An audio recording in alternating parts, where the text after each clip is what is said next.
Marine operator, this is the Pesca, Whiskey, X-Ray, Alpha, 54900. I'd like to place a call, please.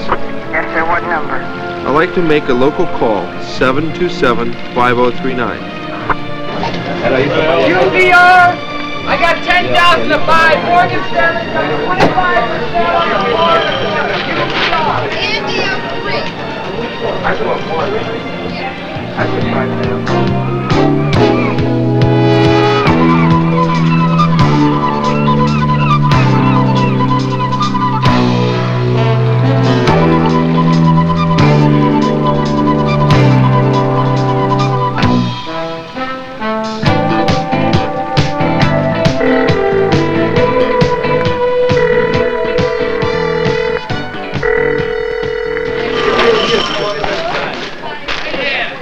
Hello, Baker here. This is New York Marine operator. I have a call. Okay, operator. Come in Pesca and go ahead, please. Hello?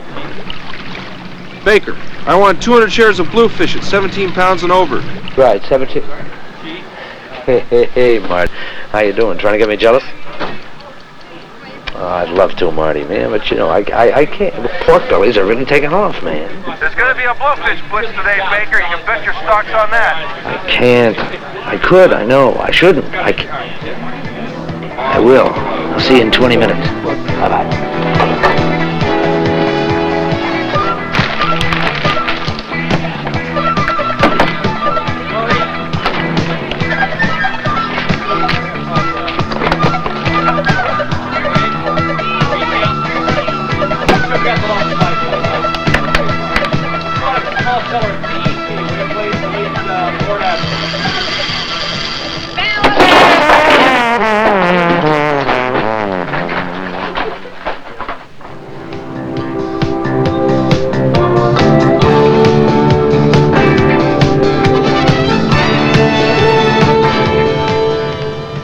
Sunny morning and I feel high. Sunny morning and I feel so high. Sounds like the ocean motion, and I'm going to stream away from the city, pale in the light, unbleached by the sun, slave of the night. Sounds like the ocean calling, and I'm going to away from the buildings, the noise and the news. The sunny mornings for fishing the blues.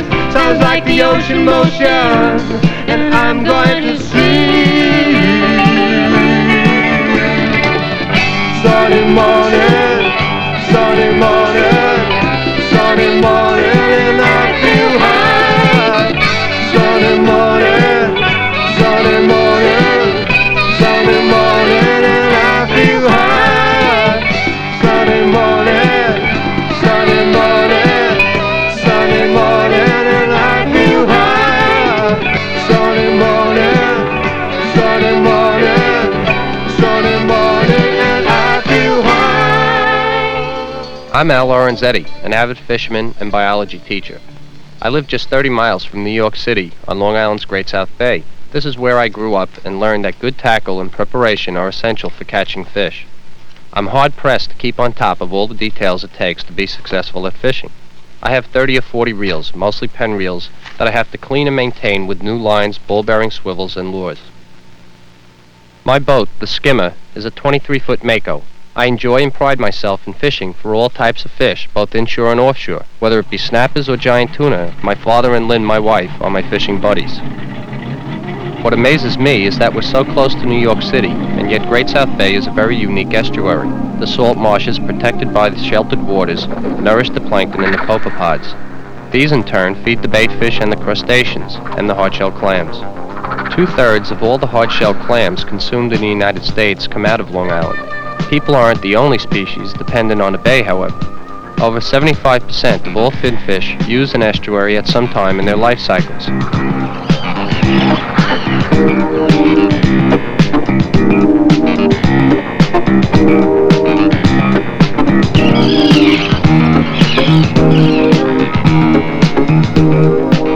Bluefish use an estuary during the snapper stage. and kids come from all over the New York area to fish for snapper blues with hand lines, just about any kind of tackle that's available. I enjoy fishing for snappers myself, and they make a very good live bait for weakfish. Prime weakfish bait. The best. Get another dozen of those and we're set. Little snappers. This one will do it, Pop. Okay. Let's go get a couple more fish. 2 more. Make sure he stays down near the bottom because that's where these weakfish are feeding. They're just off the bottom, Yeah, I'm letting him out. waiting for these snappers to be taken down into the current. Lift up your rod. Sock them. That's it. Very good. This is it. This goes to That's the it. bait. All right. Good day. I thought we were. Wow! Wow! Peel him off! Go. There we go.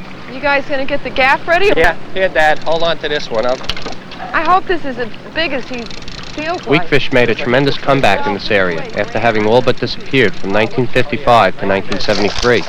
The disappearance of the weakfish happened up and down the East Coast.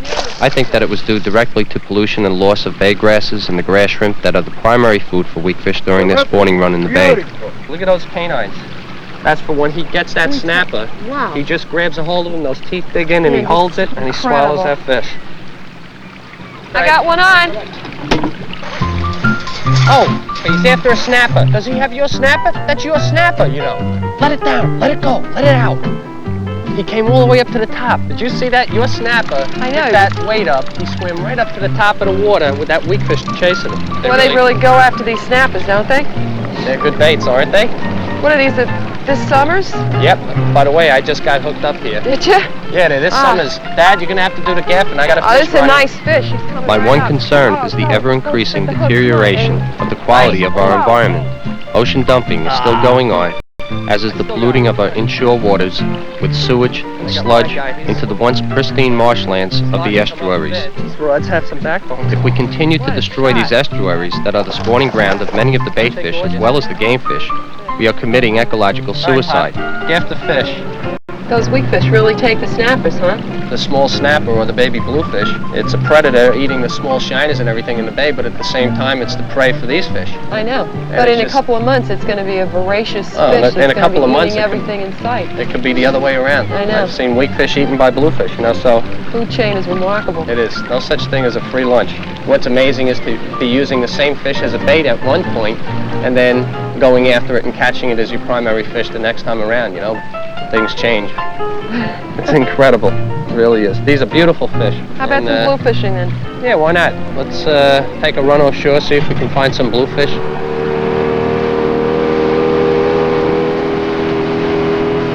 See the way the clip fits in here? Right. And that little pimple that was in it, that little dimple in the clip fits in to the knot, that pin, and when the fish hits it, Pops it right pops out. it right out.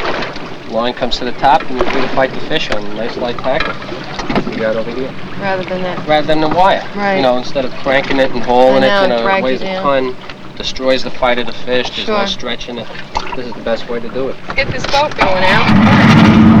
1,000 RPMs, Dad. How far are you going to let the line out?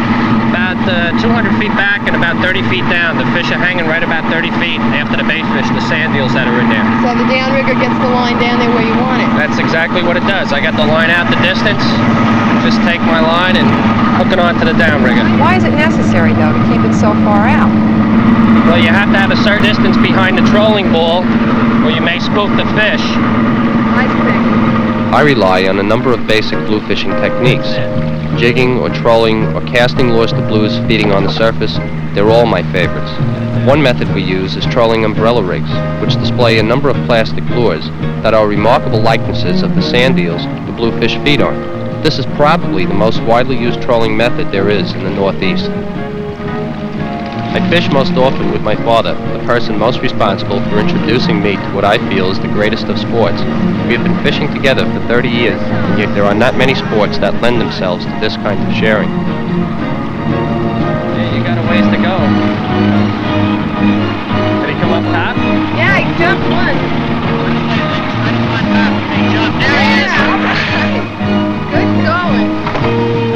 Another one. Got two. All right, Dad. Good Out of way. going. Coming a little bit. Okay. See if you can move your hand down closer to the reel. It'll give you a little more stability on it. Right alongside. Hold the reel and the foregrip at the same time if you can. That's it. Nice size fish, 6, 7 pounds. When I think of that wire, playing around with that wire, what a pain.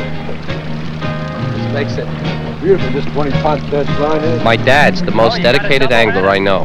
I have wonderful memories of fishing trips we took when I was a kid. At one time, this area had nothing but the 4-pound cocktail blues. You had to go 30 miles to the Shrewsbury grounds off the coast of New Jersey to pick up the bigger fish. 30 miles was a major run in those days, like a Hudson Canyon trip today.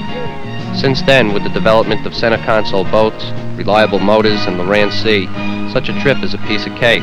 Luckily, for the past decade, the blues have been holding up well off the coast of Fire Island. Come around to the boat. Yeah, I see him down there. Oh, wow. Got him? Yep. Hey, fish. Give me a back here. There you go. Look at him. Foul hook. He went for it. Out of the way, Lynn. Good job. Thank you. Thank you. All Blue right. Fox sand eels do a job on them, I'll tell you. There's some beautiful imitation. Look at that. Gorgeous. Nice fish. Nice fish. We lost the one, but we got one. Good job. Got a little spray job on you here. For many people in East Coast cities, bluefish are a direct and accessible link with nature. Look at the size of that sunfish. I get tremendous satisfaction in seeing the excitement in the eyes of my charter customers. Maybe they start out worried and tense, but after they catch a few bluefish, they relax, have a great time, and forget all their worries. That's what Fishing the Blues is all about. Fishing the blues again, such a fine old thing to do. You can lift your soul with a fishing pole when you're fishing the blues again. When you got the blues, you're sad, but when you fish 'em, then you're glad.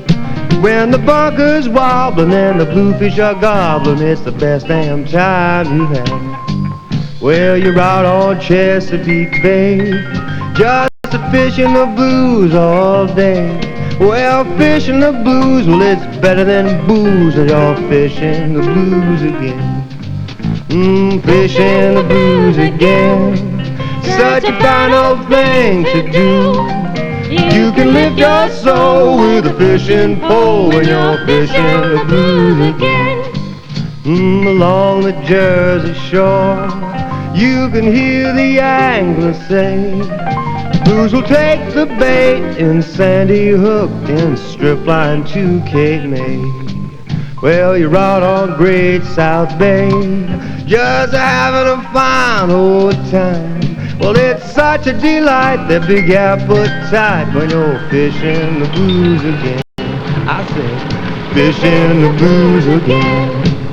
Hey, Bruce, how are you? What do you say, Mark? How's it going, buddy? It's good to see you. Throw this around the pond. All righty. All right. Thought you'd never make it. Well, it takes time to get these things in the water. You ready to go fishing? Absolutely. Itching. Is that weather going to bother us at all, or I can don't- we sneak out for a couple hours before it hits us? It hadn't come up too bad yet, but it's trying. Hey, I got a surprise for you. You got to come aboard and see this. You know the last time we were out and you took me out there in the middle of your bay Yeah. and we caught those fish Uh-huh. and I couldn't get back to that spot? Right. I brought a little thing called Loran-C. Oh, come on now. Not on this boat. Oh yeah. They make them nice and small. They fit right in a console. Come on aboard. Is Let that me show you antenna that I see? Yes, it is. Beautiful. Let's take a look at it. The main thing with this, Bruce, is it'll get you back to that spot every time. So if you show it to me once and we get out there, I'll come back to it. It's a small unit. Let me turn the power on. Normally associate something like this with a very large vessel, but this is really one of the first rig I've seen like this. More and more small boats are going to them. You can find that drop-off out there. Sure, you have a depth sounder, but this will bring you within 50 feet of that mark, and then you use the depth sounder and you pick it up. Saves a lot of fuel and time, too. But don't misunderstand. I don't really give up dead reckoning or seat of the pants navigation like any fisherman would use, but with Loran-C, the piloting's a lot easier, and when I get in waters like the Chesapeake, which you know so well and I don't know nearly as well, it gives me a safety factor that I really enjoy out there. It's really pretty simple, and you can use it almost anywhere. I have something right down here that the Coast Guard put out that should explain it very easily.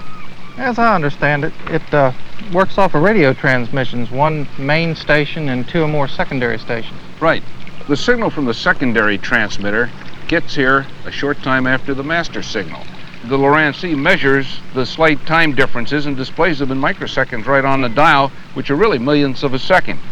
And the TDs, or time difference numbers, correspond to Loran-C lines of position on the chart.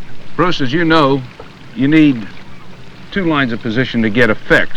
I can get the time difference between the master and another secondary, and at that point where those 2 lines cross, that's where we are.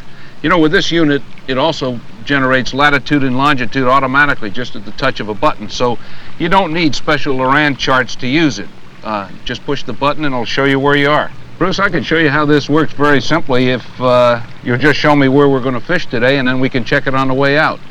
You gotta be serious. Come on, Mark, not my honey hole. You want to see how the machine works? Just point to it on the chart. We'll measure the latitude and longitude and plug it in. All right. Our position at the dock is already in the machine, Bruce. Give me the coordinates of where we'll be fishing, and I'll plug that in. Okay, it's 38 degrees 02 north, 76 degrees 16 west. All right, let's see what the machine says. It says we steer 131, and you're 7 miles from the good fishing area. Fantastic. That's just about the way I usually go.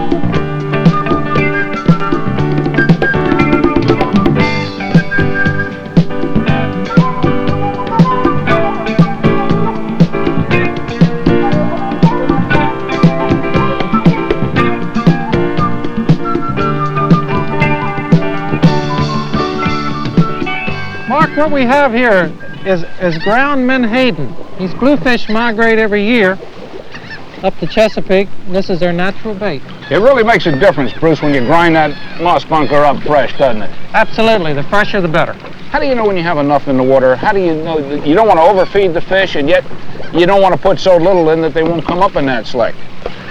Well, a rule of thumb is a 50-cent piece of chum every foot.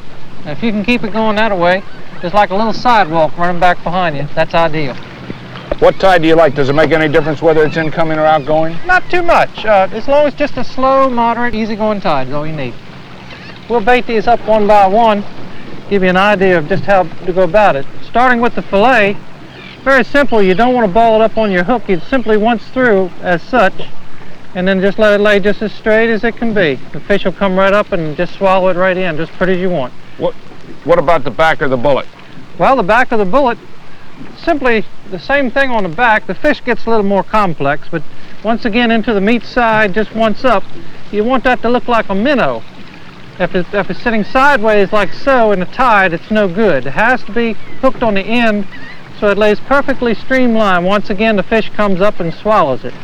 And what about the whole menhaden? Now this takes a little skill. And you know how to do it? Down through the eyes, pull the hook all the way through. Okay, I see what you're going to Okay. do. Now put that hook back in there. This is where it'll get him back here, because every fish comes up from the tail normally of another fish, and he'll approach you from this angle.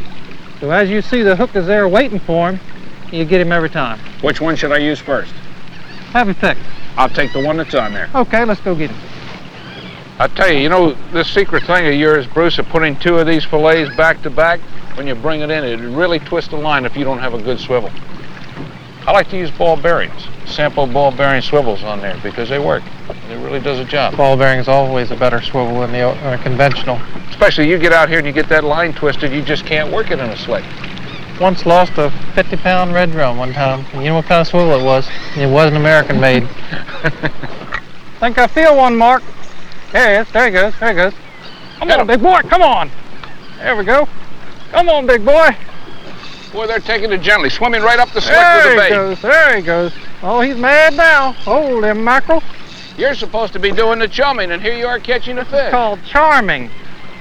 Some people call it chum. I prefer to call it charm. Oh, all right. It might not look any better, but it does sound better, don't you agree?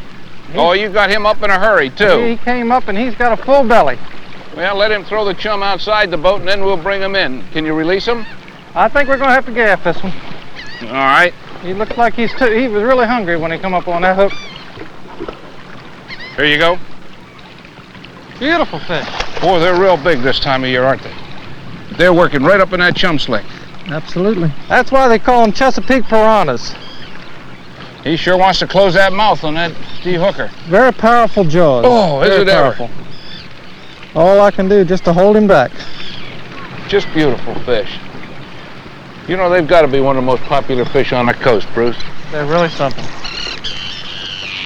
My turn again. There he goes. My goodness, Bruce, I can't even get rigged over here. Can't wait all day for you, Mark. I'm coming. Well, I'm out there all by myself. Got to keep the ball rolling. Well, I'll keep the chum going for you. I knew I'd get you back on that chum board. You'd do anything to get away from that job. Bruce, you get fish in here about 6 months of the year, don't you? A little bit more than that, Mark. The first ones come in about mid-April, and sometimes, depending on how early the winter comes on, they'll last right on into November. That's a nice one.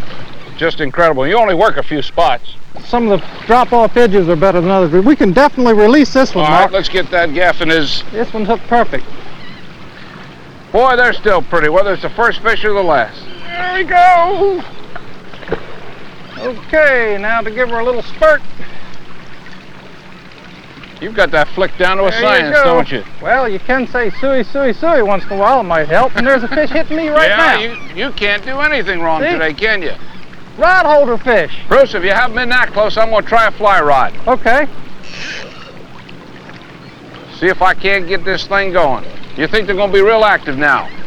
Okay. Fly. I got one on a fly rod. You really got them up good. Little different outfit. Oh, yeah. All right, I'll keep my chum rolling and mine out of your way.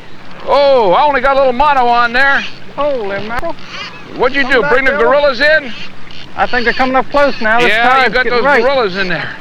Boy, that's just a little single-action fly reel like you'd use for trout or salmon. Okay, I'm going to stay clear. I think I can release him, though. You want to try to release him? Yeah, let's try. Okay. All right. It looks good, Bruce. Hooked right on the lip.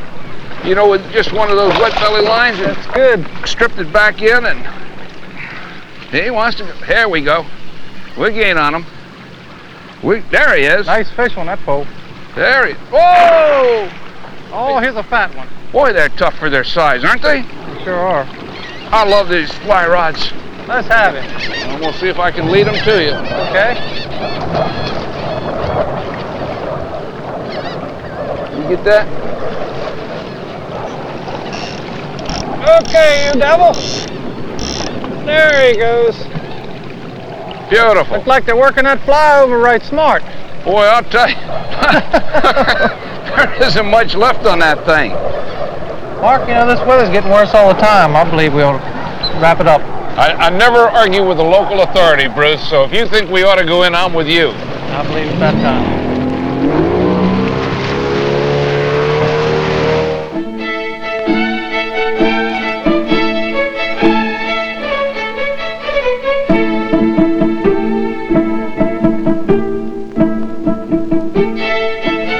Okay, Gary, drop the electric. Beautiful. Gary, how'd you ever find this spot? Well, in reality, Mark, it was a little bit of pure dumb luck. Came out here essentially fishing for stripers about 10 years ago, and we stumbled across a few bluefish here in the shallows in 2 to 4 feet of water, and apparently the fish follow troughs right up to the beach from feeding on the menhaden.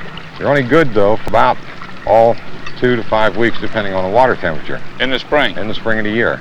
The incredible thing, though, Gary, is you're not in a very remote area. There's Chesapeake Bay Bridge is right there, and you're fishing in the shadows of the bridge. We're approximately by boat about 25 minutes from Baltimore Harbor. Last year, we had a fellow picked up one 20.5 pounds. Wow. 8-pound test right over here on a surface plug. There he is, Mark. Gary, you sound like one of these Florida Keys bonefish guys. You told me in 30 minutes the fish would start hitting, and they did. What made you think that they would start hitting on the clock? Well, Mark, there's solar tables I feel play a very important role in locating these fish, which is major and minor gravitational attraction of the sun and moon. This rascal is really putting on a show.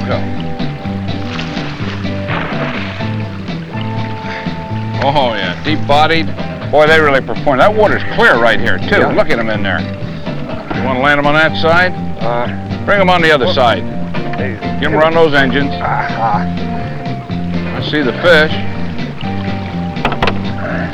Right around the top. He's all fouled up around the electric motor. Here, Mark, take a rod a second. He's wrapped up around the prop. I'll see if I can get him free. All right. Watch your hands. I'm ready in case you have to let go. This 10-pound Andy sure is tough. Here he comes. Hey, Mr. Bluefish. Beautiful. Sing me a song. There he goes. How long have you been following the Salooner tables? About 6 years, and I have records for the past 6 years on them. Okay, I'm going to look at him, see if we can release him. Boy, this Andy line really took a beating. I can hardly believe we boated this fish, Mark. That's pretty. You really believe in those, don't you? The other conditions you'd like to have, though, you prefer conditions of low light. If you have the low light conditions, winds less than 10 knots, a good running tide, and a major gravitational period, that spells bluefish with a capital B. Thank you very much for that. Thank you, sir. It's nice to see those fish swim away like that, isn't Yeah. it? Terrific feeling. He'll be back in a couple days. We'll catch him again. Yep. It seems to me in the years back when I fished this bay, it was a lot cleaner than it is today. Is that true? Well, the bay has definitely deteriorated by a considerable margin, Mark. One of the problems, of course, is development of the shoreline erosion. And if you look over to your left, you'll see a tremendous site over there with the marsh grasses growing right down to the water. The runoff, of course, filtered through the marsh grasses is a natural filtration system. Without those marsh grasses, there's nothing to filter that runoff. They're still dumping chemicals, though, from some of those major plants in there, aren't they? Oh, yeah. Directly across the bay, you'll find several major industries that dump directly into the bay, which unfortunately gets washed into some of the spawning and nursing areas. One of the big problems we're facing is a loss of one segment of the food chain, which is the microorganisms that inhabit the bay grasses. And since we lost the grass itself, we lost that chain. And it's a vital link for the fry and the fingerlings to feed and hide in. It's a complete chain. Without that chain, just one link missing, it's over. And it doesn't take long. You know, you catch a lot of bluefish and you say, well, we have a bonanza this year and next year and the year after. You know how many years the weakfish and the sea trout were gone until those grasses started coming back and they cleaned up the bottom. There he is. Just terrific. Where do you have the swivel at, Mark? I've got a leader and a snap and a sample ball bearing swivel in that second drawer right in front of it. Okay, got him. Coming up. Coming up. Beautiful Right fish. up on top. Beautiful fish. I'm going to turn him loose.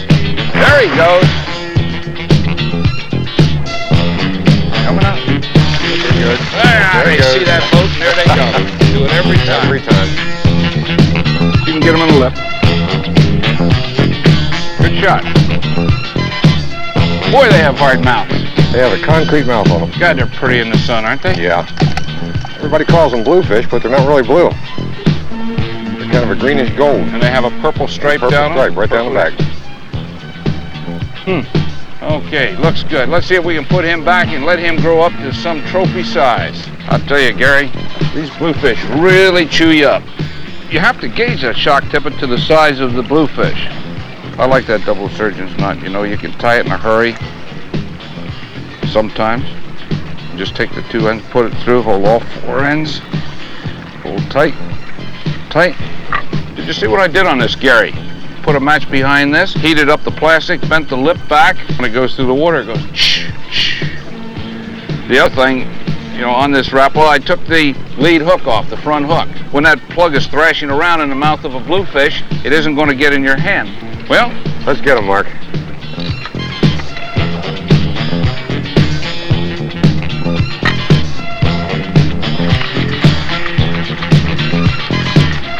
there you go. Hello. Hello. Back Right on the edge of that slick. I better get a gaff and help you out with this thing. We may be able to turn him loose. That plug's just hooked in his jaw. Barely in his jaw. I think he's probably not injured. That's the nice thing about these plugs. You know, they don't swallow them all the way down, and you can lip hook the fish and turn them loose, and you don't have to keep a barrel full that you're not going to use anyway. You know? That's a nice fish. He is a beauty, Mark. Whoa! Let's see if we can hold him. That's why it's important to get those front hooks off the plug so you can really hold that fish by a plug and you won't get those troubles in your hand. These are tricky fish to hold. Go ahead. And watch those teeth. They have a tendency to take the finger off and get close enough to give them a chance. Yeah, you can hook them on these plugs with one set of trebles in the back, but it makes it easier when you try and handle it around the boat. You don't get a set in there. There he is. Beautiful. Fat fish. Let's turn him loose. Just going to slide him right off the gas.